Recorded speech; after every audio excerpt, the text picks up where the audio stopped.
হলো র ল এবং তালবস্য। তোমরা নিশ্চয় খাতা কলম নিয়ে রেডি, আমিও রেডি। তাহলে শুরু করা যাক।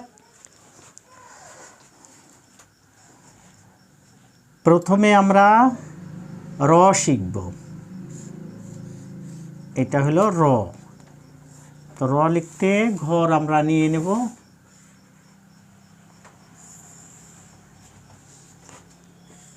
এক, দুই, তিন, চারটা। প্রথমে দেব এই মাত্রা, তারপরে অলংকার, তারপরে অলংকার, তারপরে অলংকার, এখান থেকে এই হলো অলংকার। এইবারে হলো পূর্ণাঙ্গ, এটার নাম হলো র। এই যে শূন্য দিলাম। তাহলে এইমাত্র আমরা র বর্ণ শিখলাম।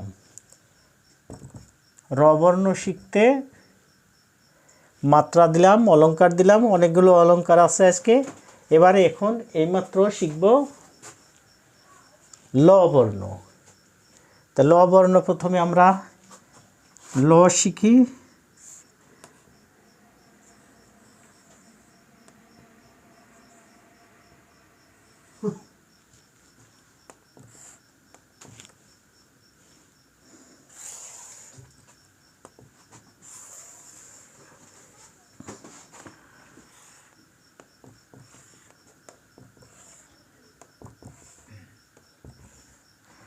তো ল বর্ণ শিখতে প্রথমে মাত্রা দেব, দ্বিতীয়ত হলো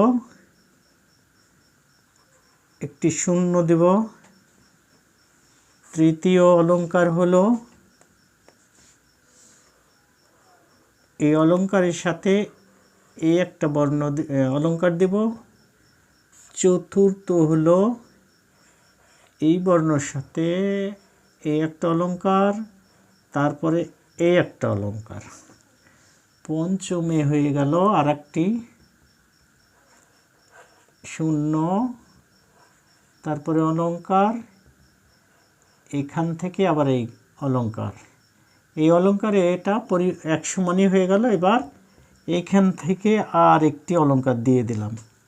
তাহলে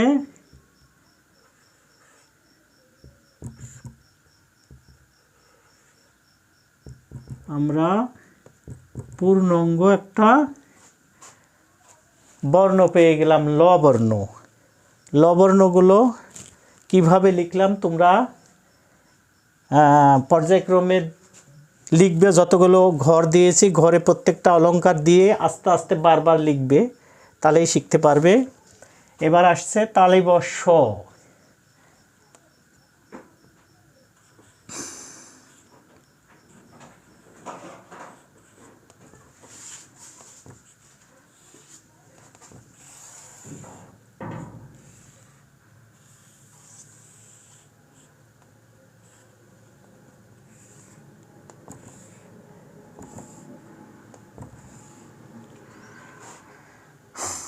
তাহলে তালবস্য কিন্তু মাত্রাবিহীন অলংকার বা অর্ধমাত্রা অলংকার এই বর্ণ।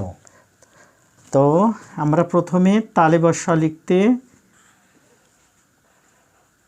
একটা এক নিয়ে নিলাম, এটাই প্রথম অলংকার। তারপরে এখান থেকে এই দিকে নিয়ে যেয়ে আরেকটি এর সাথে শূন্য দিয়ে দিলাম। এইবার আসি এই অলংকারের সঙ্গে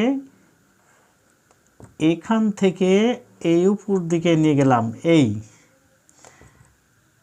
এইবার এখান থেকে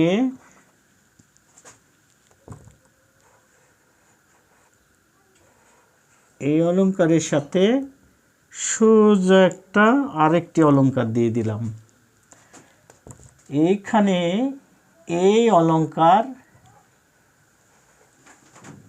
সোজা এই দিকে নিয়ে আসার পরে একটি এই দিকে অর্ধমাত্রা দিলাম। অর্ধমাত্রা, এইটা হলো তালব্য শ। তো তোমাদের কেমন লাগছে আশা করি আমাদেরকে জানিও। আমরা তোমাদেরকে এই বর্ণগুলো শেখার জন্য আপাত থেকে পা থেকে মাথা পর্যন্ত এই বর্ণগুলোর প্রয়োজন আছে। তো আশা করি তোমরা যদি এই বর্ণগুলো শিখতে পারো, সামনের ধাপগুলো আস্তে আস্তে সব শিখে নেবে। তো ভালো থেকো, আল্লাহ হাফেজ।